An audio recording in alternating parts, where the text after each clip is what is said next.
David, un adúltero y asesino, fue perdonado por Dios. Saúl, el primer rey de Israel, desobedeció en menor medida y fue desechado. ¿Por qué esta aparente contradicción?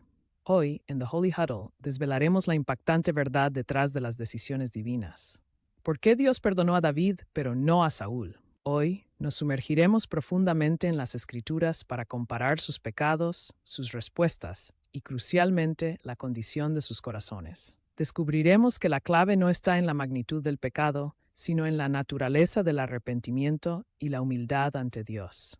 Prepárense para una lección fundamental sobre el carácter de Dios y la verdadera contrición. Comencemos presentando a nuestros protagonistas. Saúl, ungido por el profeta Samuel, era el primer rey de Israel, alto, apuesto, elegido por Dios para liderar a su pueblo.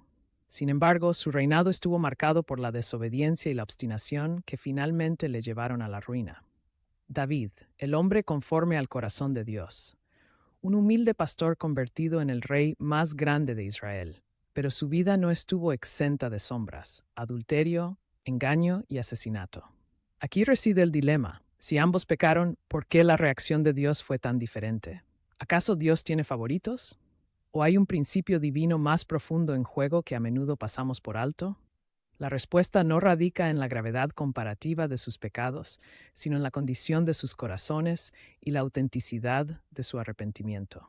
La historia de Saúl es una advertencia. Su rechazo por Dios no fue por un único pecado, sino por un patrón de desobediencia persistente y un corazón que, poco a poco, se endureció. El pecado en Gilgal, Samuel 8:14. Saúl debía esperar 7 días por Samuel para ofrecer el sacrificio antes de la batalla contra los filisteos. Pero la gente huía, Samuel se tardaba y el miedo se apoderó de él. En su impaciencia y presunción, Saúl usurpó el rol sacerdotal y ofreció el holocausto él mismo. Cuando Samuel llegó, Saúl no mostró arrepentimiento genuino, sino justificación. Me forcé a ofrecer el holocausto. Samuel 13:2. Su preocupación era el miedo a que la gente se dispersara y la tardanza de Samuel no haber desobedecido a Dios. El pecado contra Amalek, Samuel 15. Dios ordenó a Saúl destruir completamente a los amalecitas sin perdonar nada. Sin embargo, Saúl desobedeció parcialmente. Perdonó al rey Agag y a lo mejor del ganado bajo el pretexto de que sería para ofrecer sacrificios a Dios. Aquí el profeta Samuel le da una de las lecciones más condentes de la Biblia. Ciertamente el obedecer es mejor que los sacrificios, y el prestar atención que la grosura de los carneros. 1 Samuel 15:22. Saúl una vez más intentó justificarse, temía al pueblo y oí la voz de ellos y priorizó la apariencia pública sobre la obediencia radical a Dios. Arrepentimiento superficial y miedo al hombre. El arrepentimiento de Saúl nunca fue por haber ofendido a Dios, sino por las consecuencias de sus pecados. Perder el reino, la desaprobación de Samuel, la deshonra pública. Él rogó a Samuel que lo honrara delante de los ancianos. 1 Samuel 15:30, mostrando que su principal preocupación era su imagen y su posición, no la relación con Dios. Su corazón se llenó de celos, paranoia, y un espíritu maligno lo atormentó. El pecado de Saúl fue una rebelión que no solo se manifestó en sus acciones, sino en una obstinación de corazón que se negaba a la humildad y a la sumisión total a Dios. La historia de David es un poderoso contraste. Aunque sus pecados fueron monumentalmente graves, su respuesta a ellos marcó la diferencia. El pecado de Betsabé y Urías, 2 Samuel 11. David, el hombre conforme al corazón de Dios, cayó de una manera espantosa. Cometió adulterio con Betsabé, la esposa de Urías. Luego, en un intento desesperado por cubrir su pecado, urdió un plan para que Urías, uno de sus más leales soldados, muriera en batalla. Fue adulterio, engaño y asesinato, una mancha oscura en la vida de un rey justo. La confrontación de Natán, 2 Samuel 12. Dios, en su misericordia, no lo dejó en su pecado. Envió al profeta Naán, quien confrontó a David con una parábola.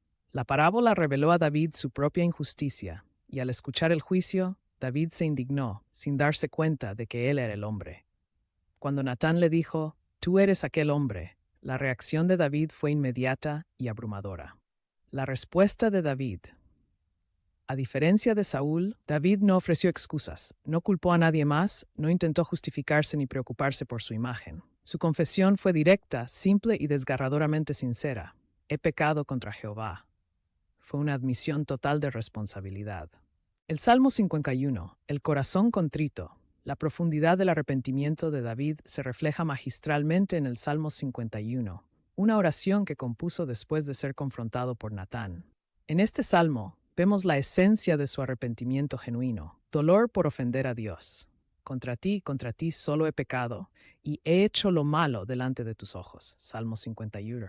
Su dolor no era solo por las consecuencias terrenales, sino por haber ofendido la santidad de Dios. Deseo de purificación. Purifícame con hisopo y seré limpio. Lávame y seré más blanco que la nieve. Anhelo de un corazón nuevo. Crea en mí, oh Dios, un corazón limpio, y renueva un espíritu recto dentro de mí. Espíritu quebrantado. Los sacrificios de Dios son el espíritu quebrantado. Al corazón contrito y humillado no despreciarás tú, oh Dios. Salmo 50. El arrepentimiento de David fue auténtico, profundo, humilde y centrado en Dios. Aquí radica la respuesta a nuestro gran dilema. La diferencia entre Saúl y David no fue que uno pecara más que el otro, sino la condición de su corazón y la naturaleza de su arrepentimiento ante Dios. Saúl, su arrepentimiento era más remordimiento por las consecuencias que contrición por el pecado. Se justificaba, culpaba al pueblo, y su mayor preocupación era su imagen pública y la pérdida de su trono. Su corazón, lleno de orgullo y miedo al hombre, se endureció progresivamente ante la voz de Dios. David, a pesar de su terrible pecado, su corazón permaneció sensible a Dios. Cuando fue confrontado, se humilló, confesó sin excusas y buscó fervientemente el perdón y la restauración de la relación con Dios. Su arrepentimiento fue genuino, un quebrantamiento de espíritu que Dios valora por encima de todo. Como dice 1 Samuel 16:7, cuando Dios escogió a David, Jehová no mira lo que mira el hombre, pues el hombre mira lo que está delante de sus ojos, pero Jehová mira el corazón. Es vital entender que Dios es perfectamente justo y perfectamente misericordioso. La justicia de Dios. Ambos reyes enfrentaron consecuencias por sus pecados. Saúl fue desechado como rey y murió trágicamente. David, a pesar de ser perdonado, sufrió terribles tragedias en su familia.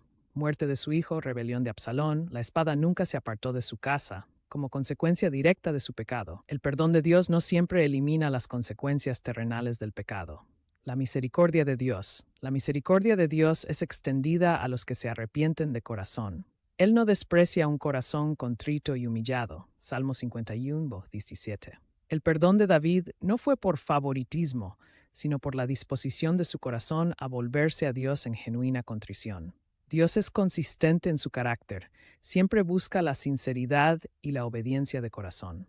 La historia de David y Saúl no es un relato de favoritismo divino, sino una profunda lección sobre la verdadera naturaleza del arrepentimiento y la obediencia de corazón. Dios perdonó a David no porque su pecado fuera menor, sino porque su respuesta fue de humildad, confesión y un deseo genuino de ser restaurado. Saúl, por el contrario, se aferró al orgullo, a las excusas y al miedo a los hombres, perdiendo así el favor de Dios. Esta narrativa nos recuerda que Dios mira el corazón, nos llama a una introspección honesta y a una contrición sincera cuando pecamos, sabiendo que su misericordia es infinita para aquellos que se vuelven a Él con un espíritu quebrantado. ¿Qué te pareció este análisis de la historia de David y Saúl? ¿Reconoces en ti alguna de sus actitudes al pecar? Me encantaría leer tus reflexiones y preguntas en los comentarios. Si este video te ha ayudado a comprender mejor el perdón de Dios o la importancia del arrepentimiento genuino, por favor, dale un me gusta y compártelo. Y para seguir explorando los misterios de la Biblia, la teología y las verdades que transforman nuestras vidas, no olvides suscribirte a The Holy Huddle y activar la campanita. Gracias por acompañarnos. Nos vemos en el próximo video.